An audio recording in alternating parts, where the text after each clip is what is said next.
the amount I wanted to hit in the first year, we hit by month 13. Okay. So we turned over $1 million by month 13. Wow. OluwaJBeats.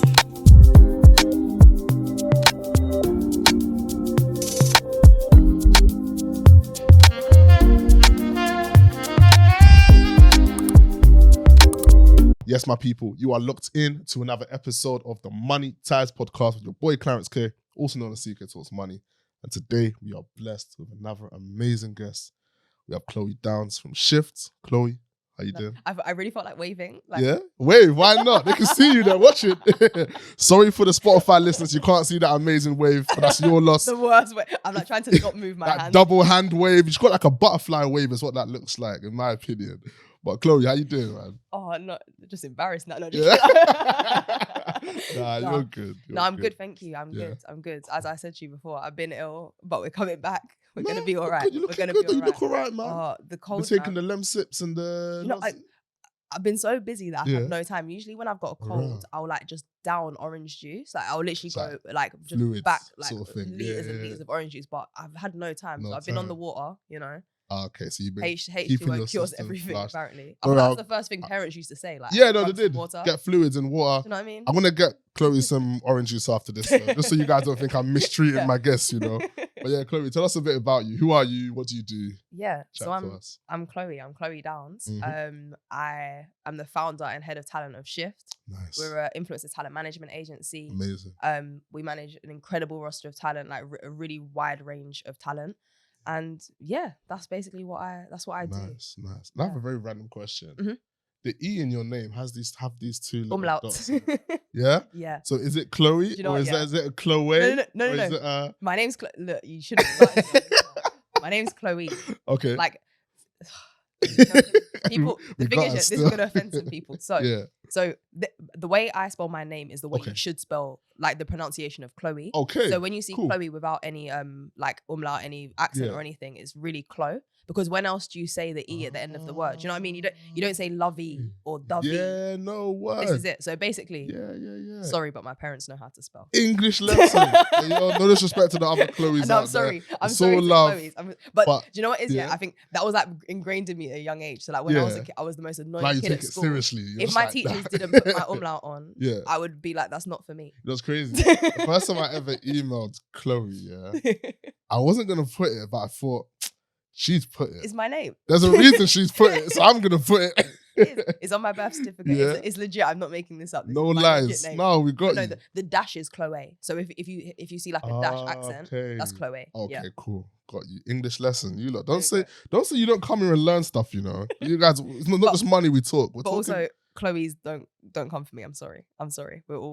We should all be friends here. Chloe's don't come for me. I didn't say anything. I'm CK Talks Money. She said it all. So if you just happen to want to say anything, it's that side of the room. Yeah? Cool. Well, yeah, Chloe, let's get into it, man. So you are the founder of SHFT. Yes. SHFT is a talent management company. Yes. Yeah? Influencer talent management agency. Influencer talent management agency. Yes. How did that start? Talk to us about that. How did that? So I've been in the influencer industry I always forget because I don't know about you, but lockdown really messed with my like perception of time. Yeah. Fully, do you know what I mean? Fully. But I'm pretty sure I've been in the industry for like 4 or 5 years now. Okay, cool. It's my general thing that I say, but I'm pretty sure about 4 or 5 years. Cool. I literally started from nothing very much. I didn't follow influencers, and like it's funny if my like old boss would ever like hear me say this because I lied. I straight up lied. That CV was I was black. My CV has never been a lie, but I was blagging a lot, you know, on the calls and stuff. I was blagging. I was saying about how I knew all these influencers, how I followed all of these people. I followed a few influencers, but they were all my friends, and that was it. At one point, the only people I was, you know, back in the day when you were just petty, you didn't follow people that didn't follow you back. The only people that didn't follow me back that I followed was Rihanna and The Rock. Like I only followed my friends. So you were keeping you were running a tight ship. You were like, I was my circle. I had those, you know, those apps where who's unfollowed. You unfollowed me. Oh, is that what it is, sis?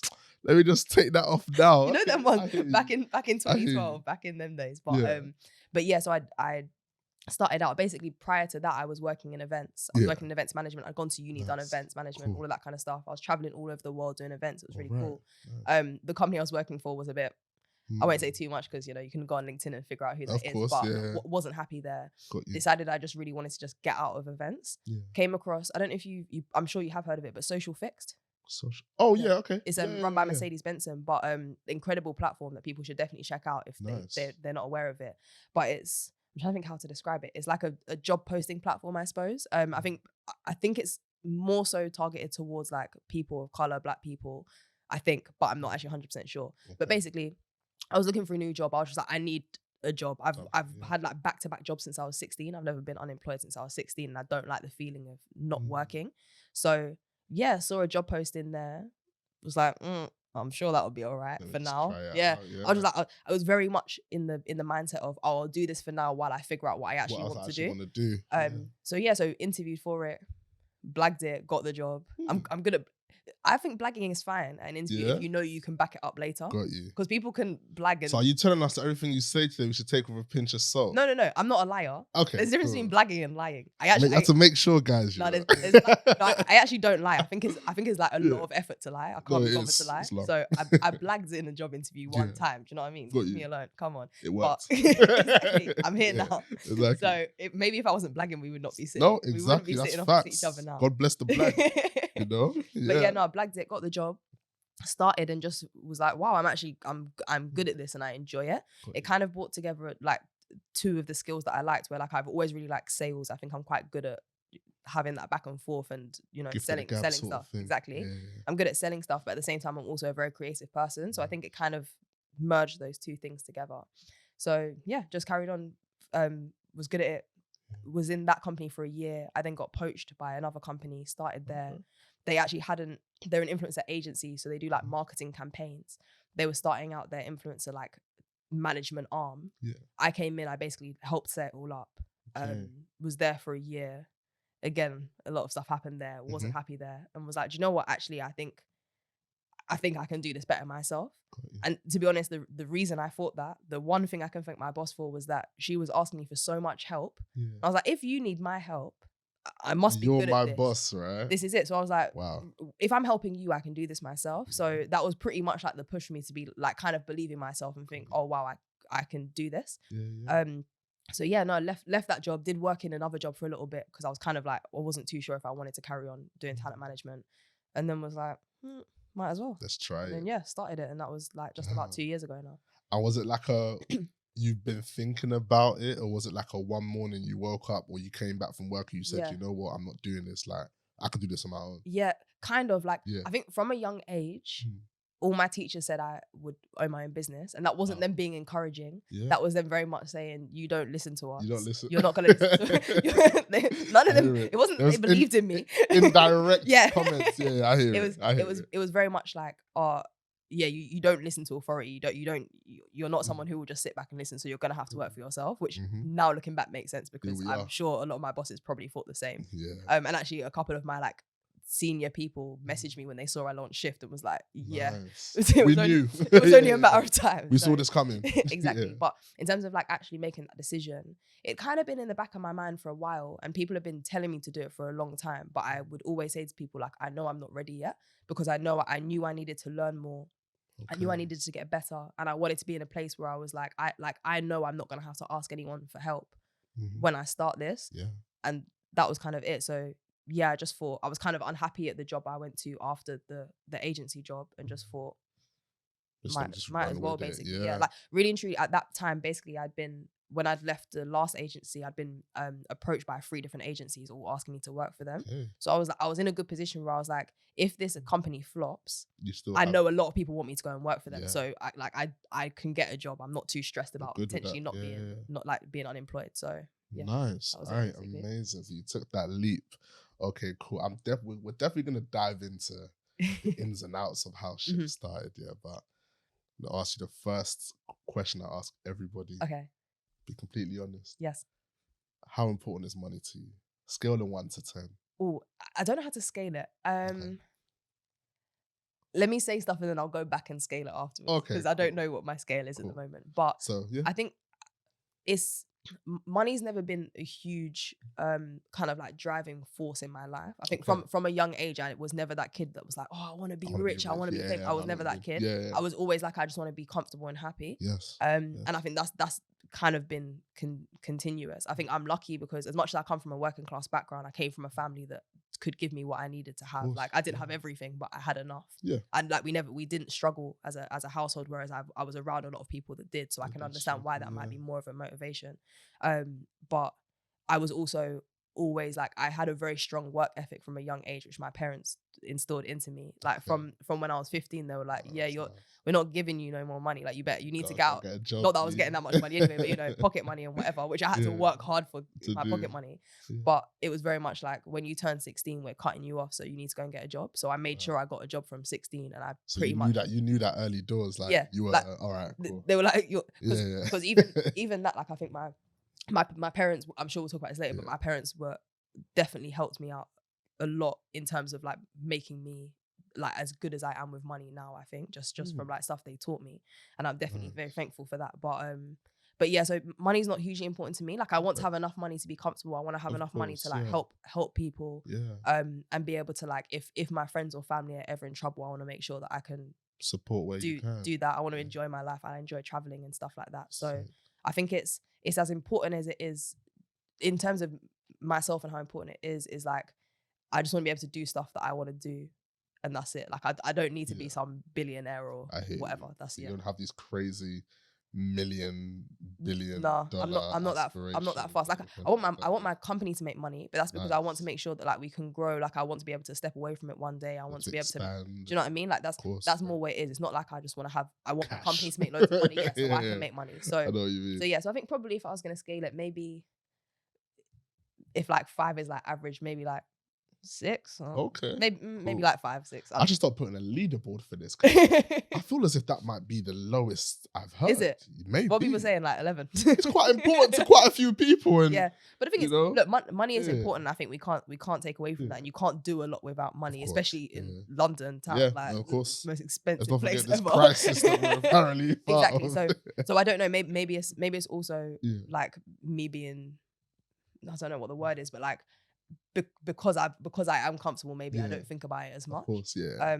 Everyone's got their reasons. At the end of the day. This is the thing, but like that's why I also want to make sure it's clear that like I haven't struggled as a person, and I think that will change. That changes people's mindset, which I fully understand. Most definitely. Yeah. And you touched briefly on the fact that the way you are with money is as a result of what your parents have instilled into you. Yeah. So just give us something that your parents have they taught you. Yeah. So about money. So when I was like a young kid, like I don't know, primary school age maybe, like I had my pocket money. I think I got £5 a week, but I remember I had to do bare chores. Like I had a whole list of chores, and my mum would be ticking it off. Like it wasn't no joke thing. Like if you ain't done it, you're not getting the money kind of thing.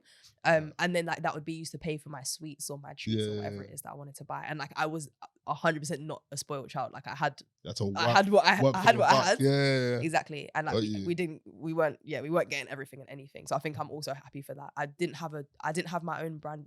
What am I saying? I didn't have a pair of own brand. Oh my gosh. Didn't have a pair of branded trainers. Wow. Why was I not able to get that out? Long day. I'm tired. Yeah. But I didn't have a pair of branded trainers until I was 13, and I bought those myself because my parents were like, we're not buying you branded stuff. It's unnecessary. Like, where your family from, if you don't mind me asking? Both my mum and dad are from South London. Like I'm second generation South Londoner. Cool. But my mum is Irish heritage and my dad is Caribbean, so Bayesian and Guyanese. Just random out of curiosity. Yeah. What trainers did you buy? Just you know what's mad? Yeah, you know what's mad? They were the deadest. I'm gonna use the word. I'm gonna use the specific one. Deadest books ever, bro. Like the deadest. The deadest books. Remember books? Deadest books. Yeah, I know. I just want to know what this crap was because they were. I'm trying to think what they were. They were like I couldn't tell you what the brand the style was because I can't remember. But it was like it was a Nike.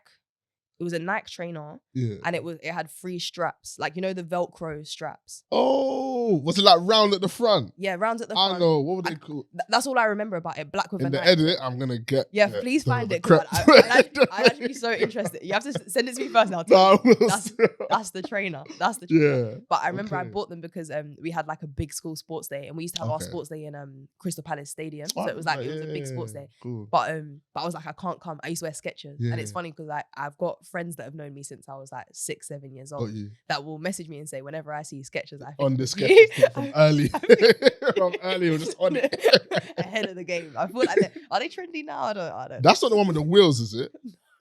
Which one's the one with the wheels? What they call like wheelies or Heelys, Heelys. Yeah. That's why I know that. Advert. No, but I didn't have those. I really, everyone wanted those. I wanted this. I wanted those. The thing is, really, they probably were so impractical. Yeah, no, literally, doesn't make much sense. Fall over. But yeah, so I didn't really have brand stuff. So I had my £5 pocket money. But I think the best thing my parents did was that they gave me an allowance. And I think everyone else was getting like pocket money, or they were just like getting money here, like whenever they asked for it or whatever it was. Whereas like I had an allowance, like a monthly allowance, and I think, if I remember correctly, I think it was like £60. Okay. Which obviously back then sounds like bare money. £60 big bread. Is a lot, but and I remember when I used to say to people, they're like, "Oh my gosh, your parents giving you so much," but I was like, I have to pay for everything. So I had to pay for, like, anytime I wanted to go out, I had to pay for it. If that's train or bus. This is it. For some reason, when I was like 15, I used to go hard underage clubbing. I used to go out. Right, you were on this too. I was at the bar. Up. I was raving Chloe's like, yeah, bring the shots. Literally, innit? Bring me that J2O. But like, I loved going out. So like, that was money. Okay. If I wanted to get treats and stuff, that was money. If I wanted to that £60. Yeah. I feel like there was like subscriptions and stuff I had to pay for. So I really had to learn how to budget, because I had to learn from a young age. I've got £60 to last me a month. Yes. If I know it's so-and-so's birthday on the 20th, I can't buy X, Y, and Z because I need to make sure I've got a 10, because my mum's not giving me more money if I go to her after this and say, "Oh, mum, it's so-and-so's birthday." Did you ever try and ask for more? No, I don't think I did. I think because you just knew what time it was. Shook, yeah. But that's the thing. Like, I knew that was my money, so I didn't try to take the mick with it. So I think that was something that really helped me to understand how to budget and to understand that, like, because that's a payday, really. Like, you get your money, that's your money. Like, you can't go to your boss and be like, "Oh, until, mate, no, it's true. It's my mate's birthday. You might just give him an extra transfer me a little." Nah, I hear you. You know what I mean? So I think that made me really good with money. Like, I've never been in debt. I've never been in my overdraft. I've never had any of that. And I think I definitely attribute it to that. I think. No, that's amazing. Yeah. And would you say that would you say there's anything that you know now about money? Because by the sounds of it, you have you've had a reasonably good financial education, I'll call it. And I don't mean that by, okay, Chloe, sit down. This is what a current account is. I mean in terms of principles.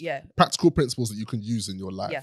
But is there anything that you know now that you think, I wish my parents had told me that before? Yeah, I think I'm a lot better of saving, I think, than I am, than my parents are. Yeah. And like, I was telling them what my savings plan is, and then like, go on. But I think what I was doing, because as I said, I had a job from like 16, so I was making not a lot, but like I was making money. You're making from 16. money, yeah. And also, any extra money is good bonus, money in it, so because you ain't got no rent to pay. So, but what I didn't think about was, like, I was putting money into savings, but I was just taking it straight back out again, and then putting money in savings, taking it. So there was nothing actually there. Whereas actually, if I like really saved properly or put it in an account where I couldn't touch, I would have so much more money now, because I could save quite a lot back then. Yeah, really. And like, then I was just taking it out because I was like, oh, I want some trainers, or I want to go. So like, do you know what I mean? So I think nowadays how I save is I have pots where I can touch if I need to, with like in terms of like emergency spending and all of that kind of stuff. But I have a lot of pots that I can't have access to, or it takes me like 90 days to have access to, or something where I'm not going to touch it, and I don't just go in and take it out. Do you know what I mean? I don't see it. It's just it's gone from payday. It's not done. Easily accessible. Exactly. Yeah. So I think that's definitely something I wish I'd done from younger, because I think I only really properly started saving in terms of like no touch saving in like 2019 or something at my last agency job, because I was getting paid an all right amount. Yeah. And I was like, oh, I can save now. Like, I was living at home at the time. So yeah, and it's annoying because I could have a lot more savings now. Because I'm always also of the impression that as we grow as adults, there's things that we learn in the financial space, and there's things we can actually teach our parents. So even when you're telling them, this is my savings plan, and they're just like, yo. Yeah. Are they learning from that as well, would you say? Or are they just kind of like, you go, girl, you do your thing? I don't know. I think as much as my parents have been really good at like teaching me about money, they've never spoken to me about their money. Like if I don't know about it. Like they've never like I heard conversations, whispers, whatever, but like generally I'm not even I think one time when I got my new job and I said how much I was earning, I could see my parents were like, raw. Like the joke is looking at other people's earnings, it was not that much, but like it was a decent amount for what I was doing, I suppose. So they never discussed money with you as their own money with you. But it was more to be fair, I suppose they didn't even really particularly discuss money with me. It was more just, these are the rules, like this is what you're getting, this is how you have to spend it, and then I kind of had like, you just budget because of that, rather than them saying this is how you budget. And do you discuss money with the people, or let's like your friends? Let's say. Yeah, like no, I do, and I think it's really important too, because I think there's a lot of things that have been instilled in us in terms of like, oh, it's rude to talk about money. Yes, it's rude to and like actually like that's a very working class mindset that we've been taught, and it makes sense why we've been taught that, because it makes sense for us to not talk about money, because then people can pay you less, people can do X, Y, and Z. Whereas actually, no one's aware. Exactly, like whereas as soon as you start talking salary, the amount of times I've spoken salary to my teammate, like team members, and people are getting paid more, less, like do you know what I mean? And I think so. I try my best to talk about money as much as people around me want to talk about money, because also I understand that you might not want to talk about your money. Yeah, no, exactly. But I'm happy to share things. Like literally just now I was talking to the our two like junior team members about like taxes and understanding like taxes basically. Of course. So yeah, no, I talk about it. Yeah. Nice, man. And that's really good, because, and I fully agree. I thought it's very important. I'm from the financial corporate world, and you have to talk about salary. Yeah. Because it's like, especially when you're going for a new role or promotion, 100%. You need to know if you're getting bumped. It's like as simple as that. Because especially because I feel like salaries in that sector just fluctuate. They're all over the place. Like someone will be getting paid 50 grand, someone will be getting paid 250 grand. Yeah. Exactly. You're in the same team, everything. This is it, just because they ask. But I think again, it's like from a working class perspective, I think we're just taught to be like you be happy with what you get. Yeah. You don't question it. Like you've got some money, cool. Sit down, do your job, take your money, go home. Got you. That's the thing. Well, my experience is from like a corporate side, but let's take it from like because you work with influencers. Yeah. With those influencers, you also work with external brands. So when it comes to working with those brands, what I'm always curious about is where you find the normal rate of pay for, let's say, a promo, or let's say there was a drink they wanted a promo. Yeah. How do you decide what that's gonna cost? It's a really tricky one. And like when I'm on panels and stuff, especially if it's like an influencer, like in front of an audience of influencers, everyone's always asking me like, oh, what should I charge? What should my rates be? But it's such a nuanced conversation because it's so dependent on so many different factors. Yeah. So a lot of people think it's just follower size or engagement maybe, but it's not. It should you should be those like vanity factors like that. But you also need to think about like what your niche is. So if someone's like really specialized or like really knowledgeable in something, then you can charge more for it because you've put time into that knowledge. So why would you not charge for it? If I don't know, if your videos take 8-10 hours to create, you need to be charging more for it because that's taking you a lot more time and energy and effort than someone who's literally just done a selfie video like that's taken them 2 seconds. I haven't edited and sent it off. Do you know what I mean? So all of those things are really important. In terms of how we figure out rates now, to be honest, it's very much just from, it sounds like so annoying, but like it's just from knowledge of the industry. So like very much basing it off of rates that I've been working on since the start of my career and understanding that and using that as kind of a base and then moving things around. Moving around it. Exactly. But that's kind of it. So like when I do sign a new person, I kind of look at them alongside the rest of our roster. Where do they fit? Like what from like an audience size perspective, where are they? And then add on or take away depending on like time, energy, resource, blah, blah, blah. So yeah. I really like what you said about the niche as well, because I see it as you can have two people. Let's say one's got 20,000 followers, one's got 10,000 followers. Let's say it was a drink. Let's say it's a fitness drink. Yeah. One's a fitness page, but the person with more followers does something completely random. There we go. Exactly. And you then have to pick that price. But then again, to the naked eye of people who aren't in your space, like me, I'm thinking, but they have more. They have more reach. followers. But the thing is, it's also who you reaching, because you can That's have, very do you know what I mean? true, You can have 1 million followers, but Yeah. if they're all people that are interested in makeup and you're promoting a fitness brand, drink or whatever, yeah. those people might not be interested. That's true. Whereas if you're someone who has 20,000 followers, Yeah. fully fit, just a fitness page, Yeah. you're way more likely to have the target market than whoever else that's got Yeah. way more followers. And I do think brands are getting a bit more savvy to that, because I think back in the day, when I first started, it was very much a numbers game. Okay. It was very much who's the prettiest, who looks the most perfect, aesthetically pleasing, all of that. stuff. Yeah, Whereas now people are, to an extent, like a lot of brands are now thinking about what's the community, what's the value, yes. Looking at people's backgrounds and realizing some people you shouldn't align yourself with. So that's the point. Honestly. Well, I can tell. I can see a story launching in your eye just now. Let's leave that one. No, I've definitely all of that stuff stays in my head. But then and vice versa, like you shouldn't align yourself with every brand either, because some of them are very, very wrecky out here. But yeah, so it's a really hard question to answer because it's just so nuanced. So yeah. And on the point of, we hear the word influencer used a lot. Yeah, I don't really like that word. It's annoying. I want to ask you what it means. Yeah. To you. This is the thing. I think what it means is what it should mean, but it doesn't mean that. Okay. If that makes sense. Does that make sense? Yeah, it does. I feel like, I don't know why, but I felt like my hand movement was necessary in that explanation. So obviously we understand the word influencer means someone who has influence over on a group of people or whatever. Yeah. Yeah. So that can be negative, positive, whatever. You've got influence. Cool. I think what it now, not even what it means now, I think the images that come up in people's heads when you say influencer, because I even find myself doing it where if someone asks me what I do and I say, I work in influencer marketing or I manage influencers, I'll be like, but not the ones you're thinking of, because I know exactly what comes to mind. So you're immediately differentiating. Literally, I'm like, I promise you, whoever you've got in your head now is probably not them lot. It's probably not them. Do you know what I mean? Because there is a group that's kind of taken that thing. Got you. And it's especially the people that they seem to talk about in a weird way, where they're like, oh yeah, like I'm an influencer, I do influencing. Yeah. Like, how do you do influence? What's that? So we more so refer to our talent as like content creators, talent creators, etc. Yes.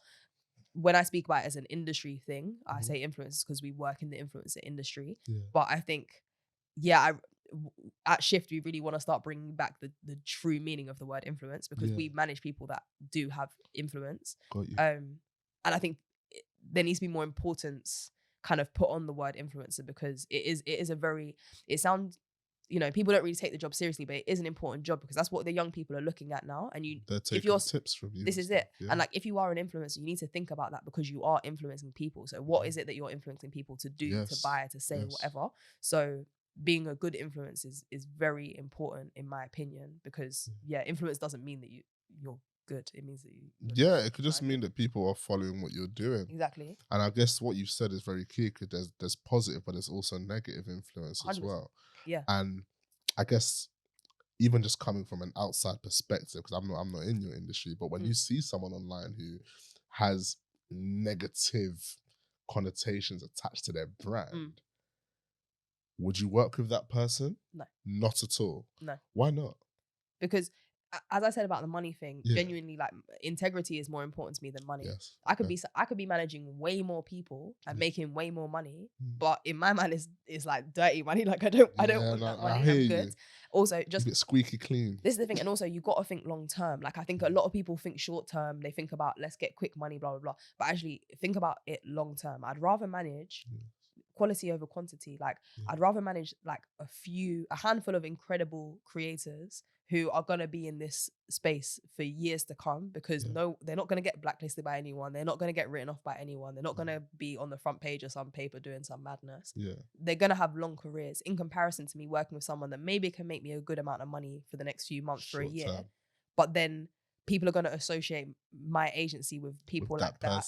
It also means that long term, some talent might not want to be managed by me, because they're like, oh, they manage that kind of like a person. brand risk. This the whole thing, exactly. And you also got to think, like, in terms of my roster, my talent needs to be happy sitting alongside each other on my website. That's also I don't true. want one person to be like, oh, why would I don't want to be associated with what that person's doing.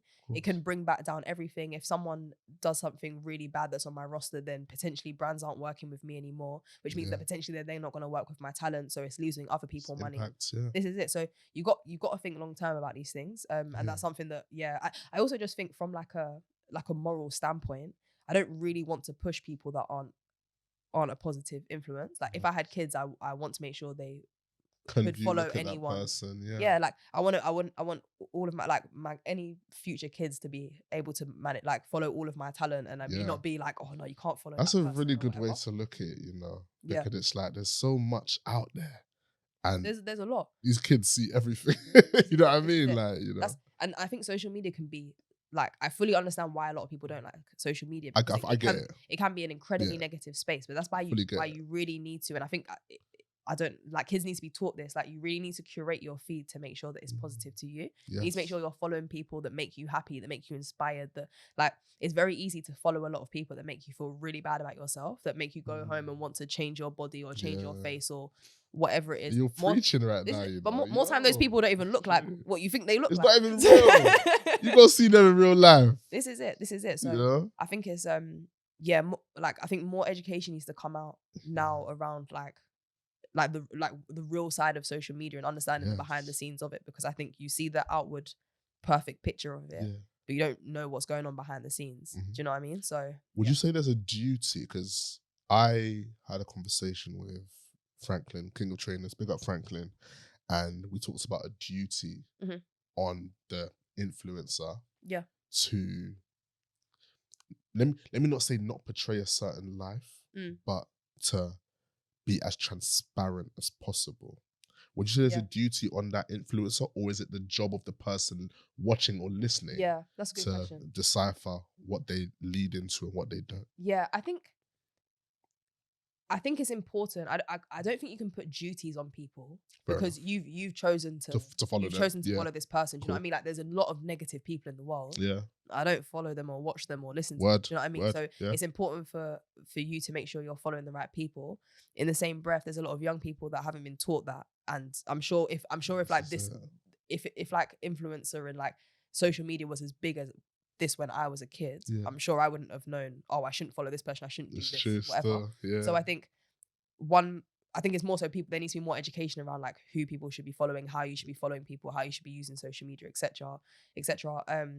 I think influencers do have a responsibility more so than a duty, I think, to be wary of what they're putting out there, because it's important to understand that there are people watching you. And there are people that could potentially be copying your behavior, being inspired by your behavior, whatever it is. So I think it's more so a responsibility that you have when you look. You get the money, you get the free stuff, you get all of that at the same. Like everything is balanced. Like, you have all of that cool stuff. Yeah, you work hard for it, but you have all that cool stuff. So it's also important to make sure that you're outwardly being a positive role model to people. I don't think it needs to be perfect. Of course, you're still human at the end of the day. This is it. I do think sometimes people put too much. Like not pressure, like too much expectation on influencers, where it's like any political thing that happens, any world thing that happens, they must comment on it, they must be talking about it. Do you know what I mean? And actually, like, I think sometimes actually people shouldn't get involved, because the amount of false information I've heard about stuff, because people just feel like they must jump on it, which I fully understand, because I've seen the other side of it, where creators are getting called out, creators are getting cancelled because they haven't spoken up on a topic. Yeah. Not because they've spoken up and said something wrong, because they haven't spoken up. Yeah. But you can't speak up on everything. And you also don't know what the people are doing behind the scenes. Like, I've seen so many creators getting called out because they're like, you haven't spoken about such and such that's happening in the world. You don't know if the person's not donating, doing stuff on the ground. That's the word. That's the world of social media. It's like everyone is supposed to be a subject matter expert on everything. But you're not. And you're not. You can't be. You know what I mean? This is it. Like, I think, share resources from like reputable sources, all of that kind of stuff. But I do think there's a bit too much pressure on creators to be perfect sometimes. And you need to remember that as much as cool, like, they've got this job as an influencer, but the vast majority of people that are influencers, content creators, didn't set out to do that. They were just normal people. Sharing information, posting information, posting cool stuff, whatever. And people liked it. People saw their passion, and then the followership grew from there. So like, and also, you then have this responsibility that you kind of didn't ask for, and also that you weren't really prepared for. Like same with like ASA guidelines, like all of that kind of like the laws and stuff around it. No one teaches you how to do that. You're just expected to know as soon as you get a brand deal. You're expected to understand how to read contracts, how to do invoices, all this stuff that no one's taught you how to do. But you're now just thrust into a job where you have to do it. So I think it's about balance. I think it's important that people realize that content creators, influencers are human, and you're going to make mistakes and you're not going to be perfect. At the same time, I think they do have the responsibility to be wary of what they're putting out there and understanding of the fact they do have influence now. No, that's a very, very good answer. I really appreciate that.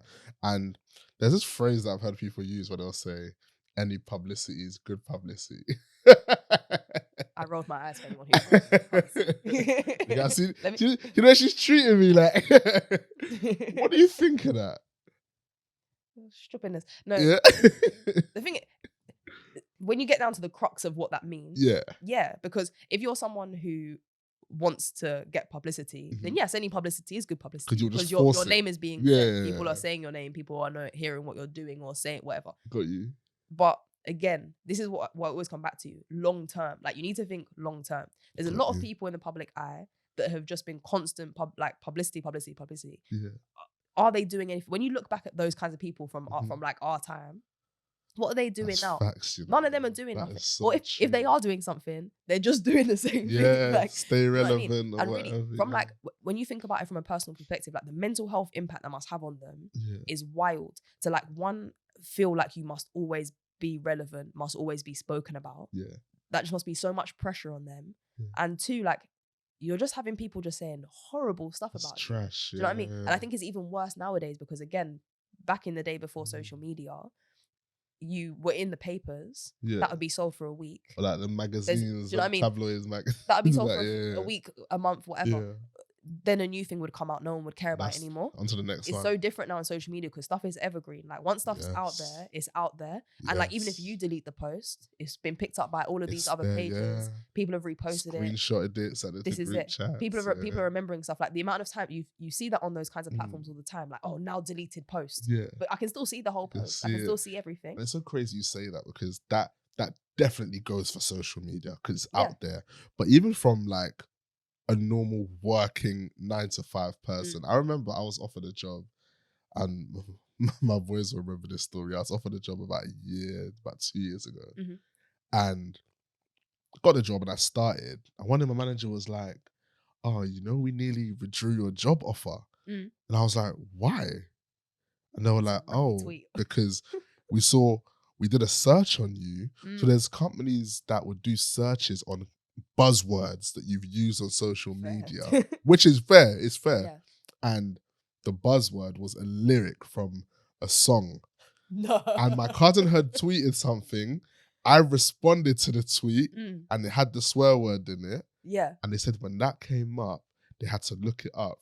Then they saw that it was just a song. Oh, so they were like, okay. And they were like, not the one who's out here. Cool, yeah. And I was thinking, I called my boy and I was like, bro, do you know how mad that is? But that's the thing, but again, like, I feel like people really aren't being taught. I think luckily for us, we were in the generation where, to a degree, like, we were old enough when it got big enough to not say too much. To not say the mad stuff. Do you know what I mean? But like, again, when I look, sometimes I don't use Facebook anymore, but if I am on Facebook for whatever reason, and you get like the memories thing where it's like, oh, this is your status from like them years ago. I was saying some and like stuff that was like slightly offensive, like not even in a way that I would have clocked was offensive at the time. But like at the time, all of us were saying it or whatever.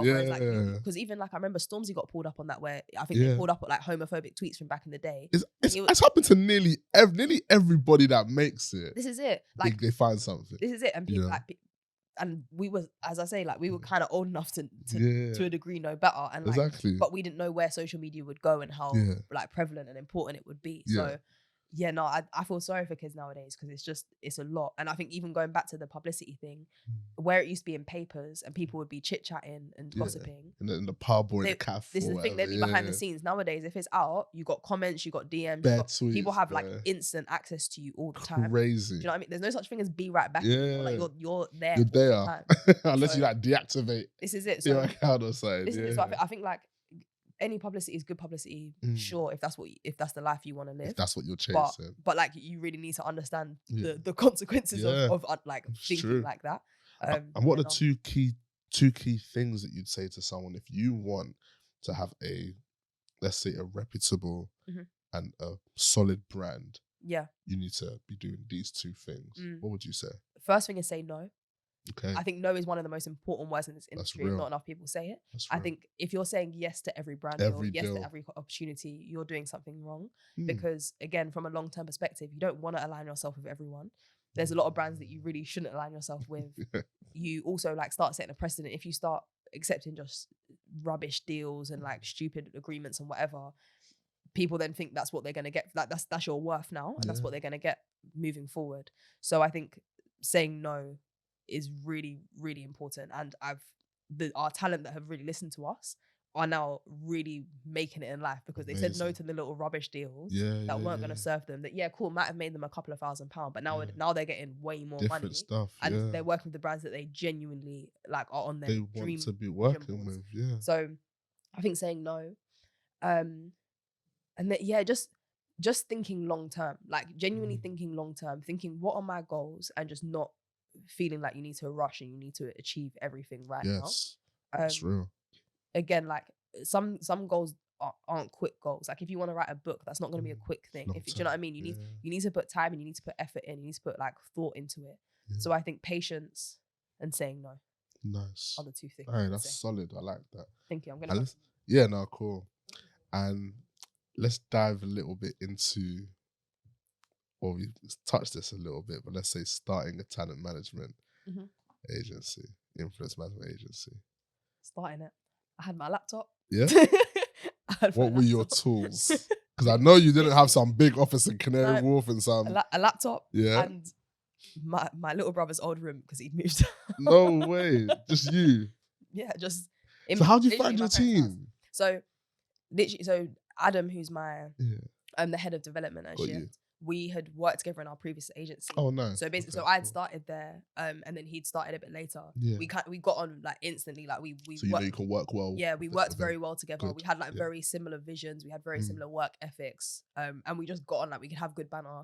I'm not always the easiest person to work with. Like I'm a very blunt person, and I don't mince my words, and I tell people straight up exactly how I'm feeling all the time. Yeah. So he's very patient with me, and he doesn't let any of that stuff get to heart. Like I think he understands that none of this stuff is kind of is like malicious. Like it's not personal. I always say this stuff to improve and to make things better. Of course, so he's just patient, so that's good. Oh, but yeah, so he worked at the agency with me. I left when I kind of had the idea. I floated it by him. He was obviously still at the agency, so he had notice periods and non-competes and all of that. But like he was down to come and work with me.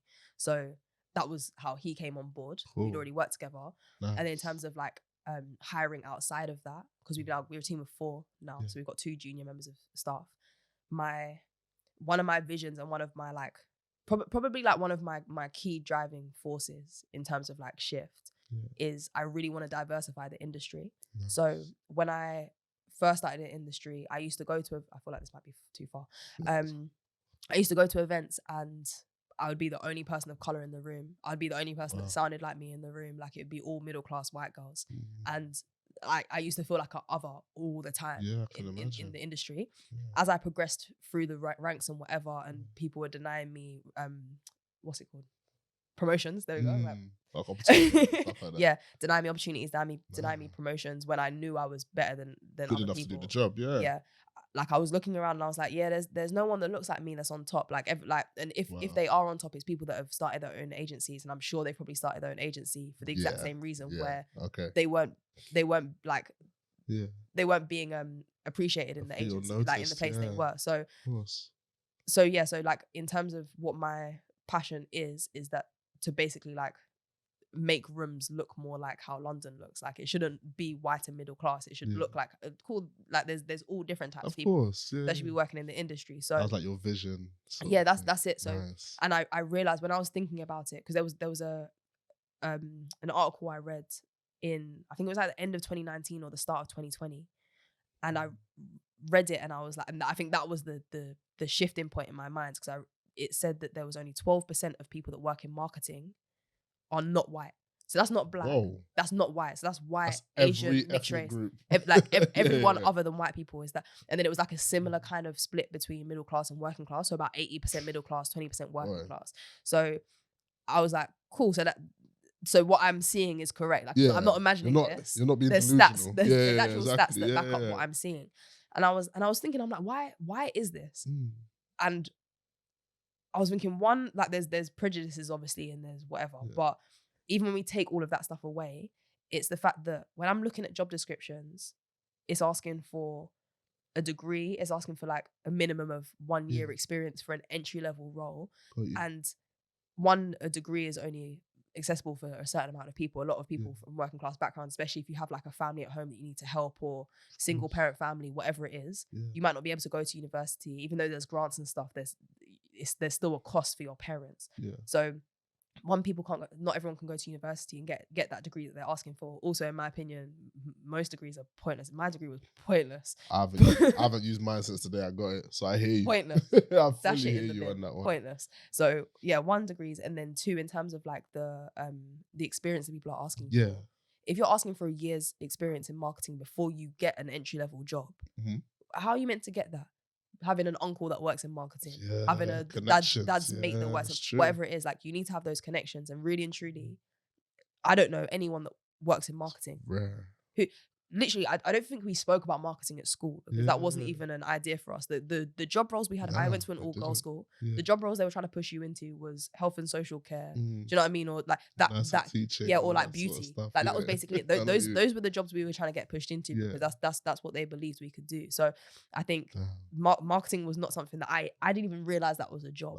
You saw the adverts, but you didn't think about the fact that someone was behind the adverts making or that you could be doing it yourself. Exactly. Of course, because you don't see anyone in it. So if they're asking for that experience, it's going to be going to people that are middle class, that are people that have those connections, nepotism, all of that kind of stuff. So I was like, when I started designing like my hiring structure for getting new people in, I was like, one, I'm only going to get entry level people in, people that either don't have any experience or whatever. It's also a good thing for me because it means you're not bringing over any bad habits from other companies. No, of course. There's companies that are doing the madness. Teach them your way, the shift way. Exactly, because we've got a really good reputation in the industry, and I want to continue that. So that's the good thing about that. But yeah, we can bring people in entry level. I wasn't asking for experience. I wasn't asking for a degree. All I was looking for was transferable skills, because in my opinion, that's what actually helps you. All of my jobs, my degree has not helped a single job I've had. I did events management. I worked in events. And I promise you, I did not use my degree once in events management. It was my organizational skills that I had. It was the fact I could multitask stuff that you already have. This is it. Just general stuff that were skills that I built up myself. Obviously, I learned more when I was there, but generally it was like the base level skills that I just innately had. So I think that was kind of more what I wanted to do. Just remove all barriers to entry, basically. But I did realize that when I was looking through the CVs we were getting, the second job, the second job posting we did, worst mistake of my life. I put it out on TikTok, Okay. The TikTok video went mad. It's got like 50, 60,000 views. No way. As I was watching the views go up, I was like, here we go. I'm going to have to go through all of these emails. And I'm seeing comment. Yeah, I'm applying. I'm like, no, don't stop. Stop it. But we had over, I think it was like something over like 350 applications for an entry level job. Wow. Mad. To be fair, a lot of people were just like, I don't know what you're doing. But when I was looking through these applications, I'm like, so many of these kids don't know, because it was most of the people were like under the age of 25. Like so many of them just don't know how to write a CV, don't know how to write a cover letter, don't know how to approach a job posting, all of that kind of stuff. And it was really hard, because I'm like, I really want to give people the benefit of the doubt, but at the same time, you have a business to if I can't read your CV, I can't give you the time. And like when I've got 350 other people, honest, I can't give everyone a chance. Like I've only got so much time, and like hiring is a long process. Alongside also working, alongside I was also training up our other junior person that started like a few months before. So it's a shame. That's definitely something I want to try to do this year, do some kind of workshop or something, because I think It's necessary. Do you know what I mean? Because I think even when I look, I don't know if you feel the same, but like when I think about how I was getting jobs when I was a kid, it's because my mum really helped me write my CV, and she knew what she was doing. She was good at writing. She helped me out. I had my sister to do that. Do you know what I mean? Right. That's the thing. Like, and I know a lot of friends who didn't have that person to help them, and didn't get good jobs because of it, and are probably a couple steps behind now because they could have been going for better jobs because they did actually have the skills. They just didn't know how to apply for those jobs or had no idea that those jobs were even available. That's so real, you know. Do you know what I mean? So that's something that's really, I can't remember what the original question was, but that's something that's like a real passion of mine, and that's how we've approached hiring. And I think I want to continue that for the foreseeable future. Good. We'll see, I suppose. I think if it's like roles that need specific qualifications, like we've got an accountant, but if we ever had like a finance person, that's different because I'm not training a finance person. You need to have experience. No, I hear that. And even touching on finance, so how do talent management companies make money? What's their income stream? Where does the money come from? So generally, talent management agencies take a commission. So we take 20% commission, and that's pretty standard across the UK. Cool. We take 20% commission on all deals, basically. All deals that come in. Yeah. So the main revenue stream is brand deals and like partner, like campaigns, partnerships. Nice. So that's the brand or the agency, whatever, paying you to promote X, Y, or Z. Cool. Got you. That's basically what it is. Okay. And then, as I was saying to you earlier, like we also look offline as well. So we look at books, we look at podcasts, we look at TV stuff, all of that kind of thing, which obviously also makes money. But the main thing is the brand deals. The brand deals is the main thing. Cool. Exactly. So commission from that. Yeah. And you, let's say, negotiate deals on behalf of your, so you kind of just take that stress off and that's really good. We're basically the middleman between like the talent and the brand or the agency. Okay. Yeah. Cool. So in the event that you are negotiating a deal, I am Shift's #1 influencer. CK Talks Money. Sick. It's me. And I'm saying, I really want to work with this brand. I really like them. Yeah. But you're saying, look, the industry rate is this. They're offering you this. But I'm saying, no, I really, really want to work with them. Yeah.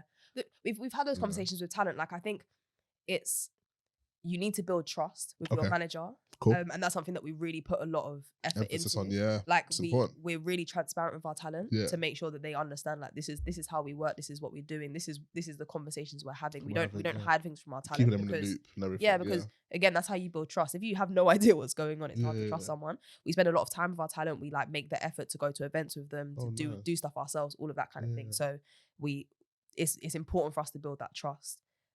Just generally for working, because look, we're like pretty much the face and the voice of their brand. Can imagine. But we're the people that the brands are coming to. So that's important to us.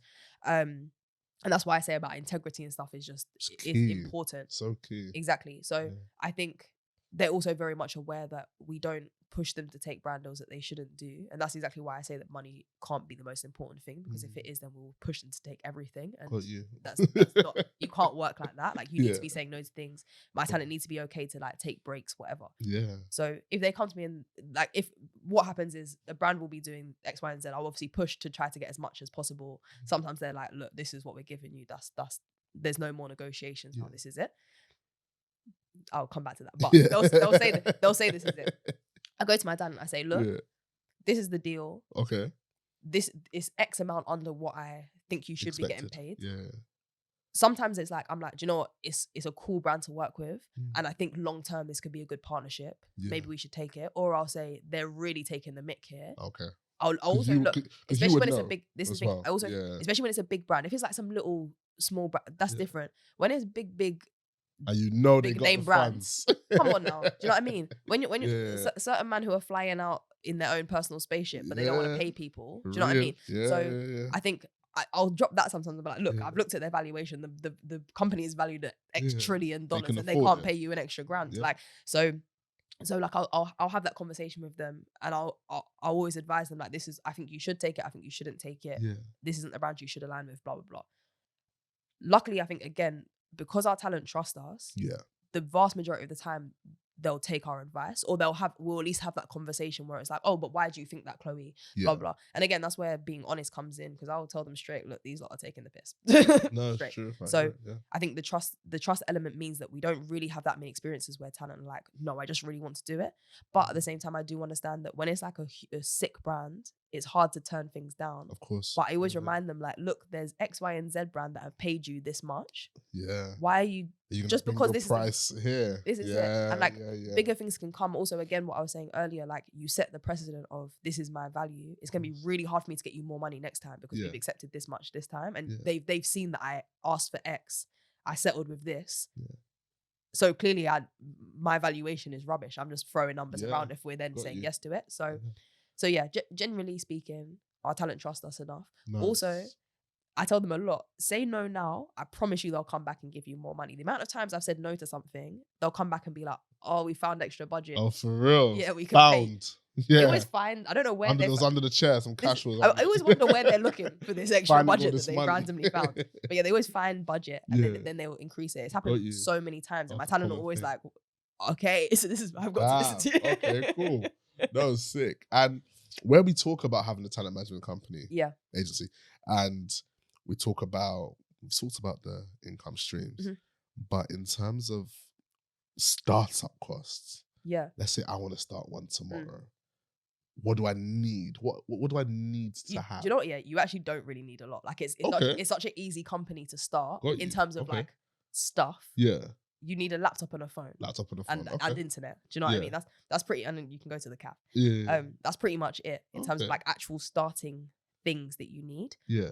The thing is, I think what you actually need is loads of stuff that's like less tangible. So you need a whole lot of contacts. I can imagine. Like you need contacts, you need understanding, you need experience. I think that's what you need. I think I have seen a lot of talent agencies starting with people that have never been in the industry before. It's going to be hard for you because you're going to have to start from the ground. Know the people that you can speak to, and when you're working for yourself, that's a hard place to start because you're not making any money. It's way better to go and work for an agency, build up your contacts there, build up your knowledge there. Take that and then go and start your own thing. How long did it take you to start making money that you were like, yeah, cool, I'm good with this? From the start. We were like in profit from day one. Really? Yeah. That is so sick. I'm about to start one of these tomorrow. Start calling up my brother, yo. Damn. Yeah, no, we were. That's because you worked in the industry before, exactly. So you had that.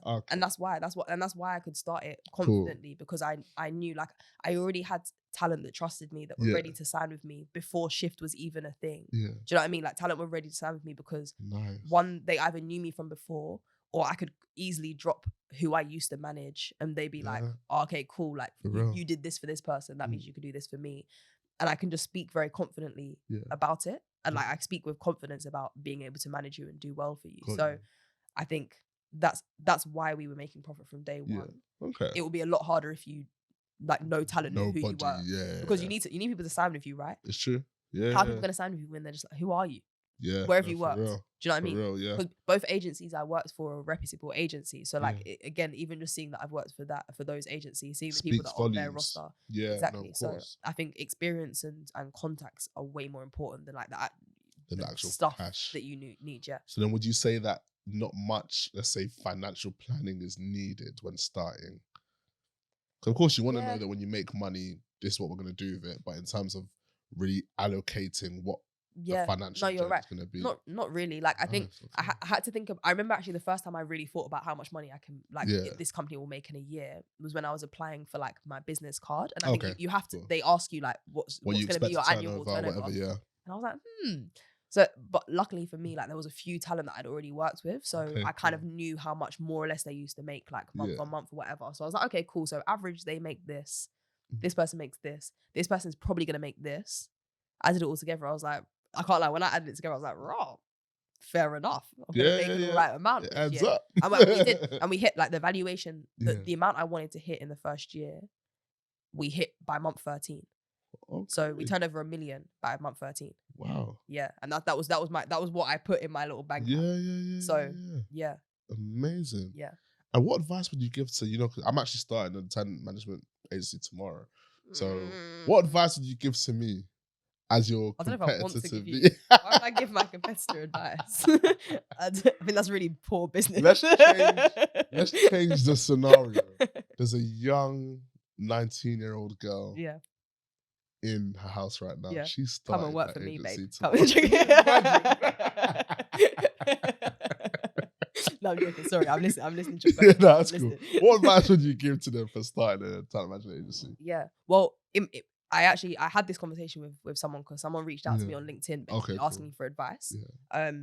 And I had a call with her and I said to her, I'll be so honest, don't start an agency now because you need to go and work for someone else. You need to go and get, because there's so many things you need to know that you can't learn it without working underneath someone who knows it. Like understanding how to read a contract. You're not going to go to law school to go and read a contract.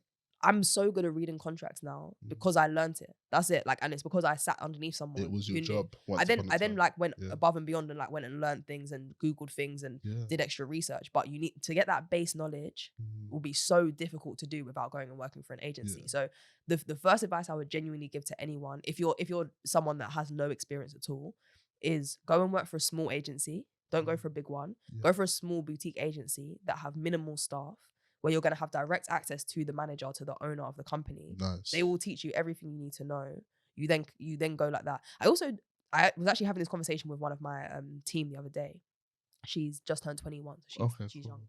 Yeah. But I was talking about how like I do think like that generation, like Gen Z generation, all feel like they must own a company themselves. Oh yeah. And I think it's like everyone has to be a boss. Do you know what I mean? I think there's like a weird, to be fair, even with our generation, I think there's like a weird feeling where it's like you're not making it if you're working for someone else. Yeah. I don't think that's the case. Like personally, I would have happily continued working for other people because there's so much less liability in working for someone else. Like you can carry on working for someone else as long as you go and find like a good company, a nice boss, like someone you go into work and you're actually enjoying it, you're happy there, and you're somewhere where your boss believes in you and you could potentially work all the way up to the top of the company with no liability.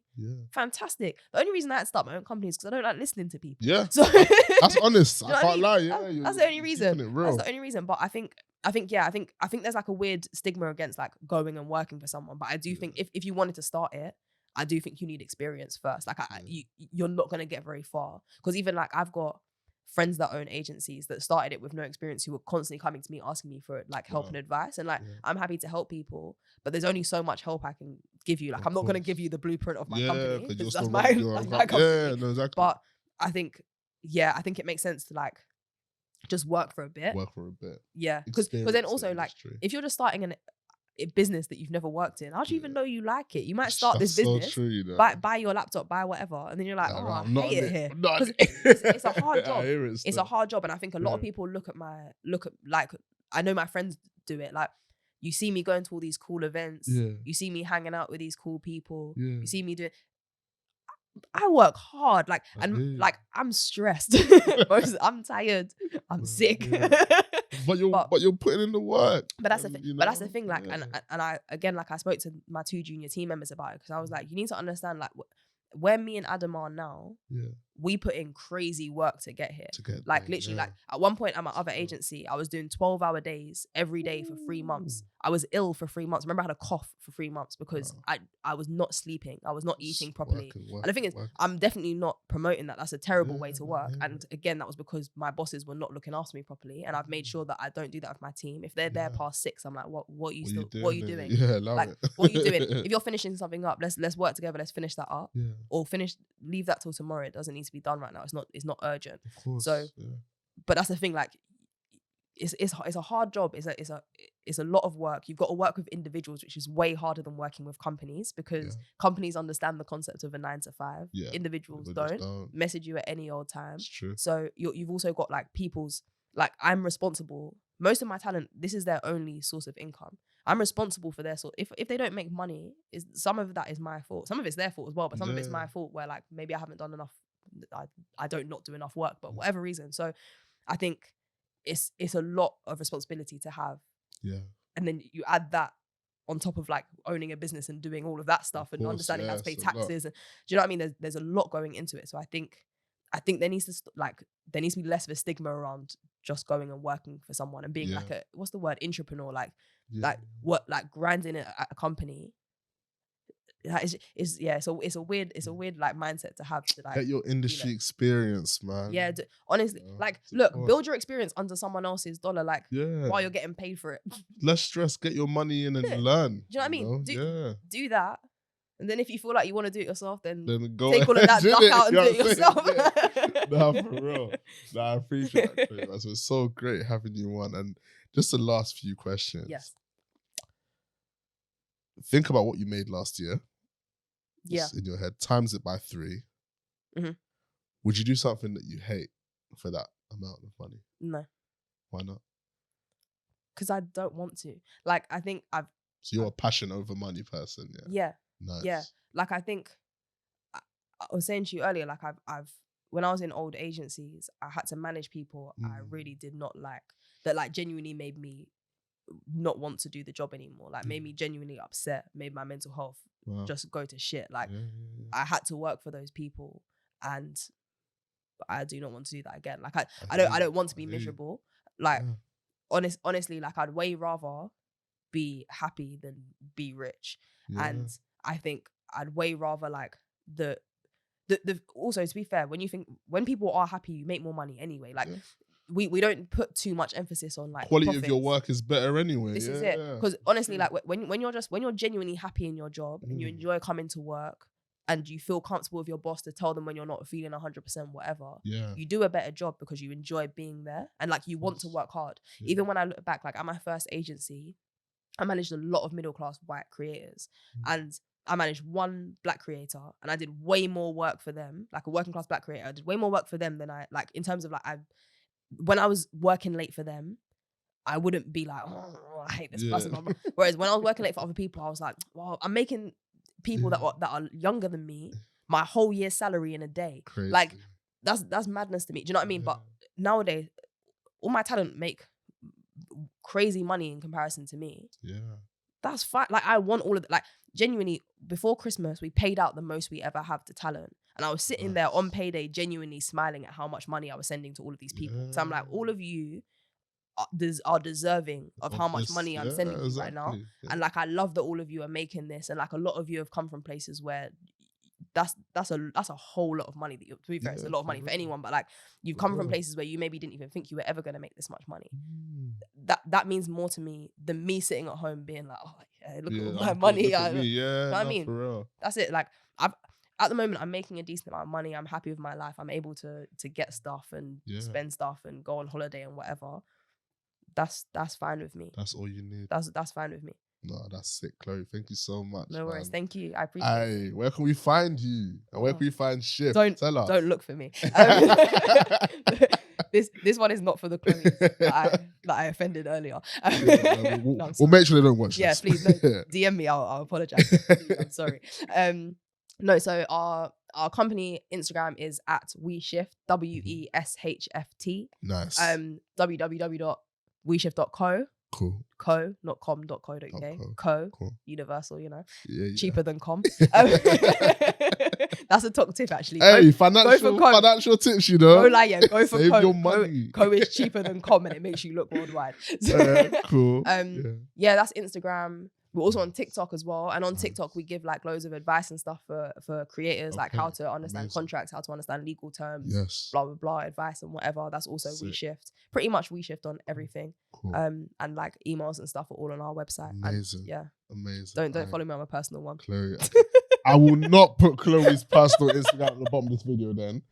But all the socials will be at the bottom of the video. Chloe, it's been amazing. Thank you. I really appreciate it. It's been you a great will not find Chloe. Thank you so much. You will not find me. You will not find her, but you'll find me. So you can find CK Talks Money. I'm outside. Yeah. Go and follow him.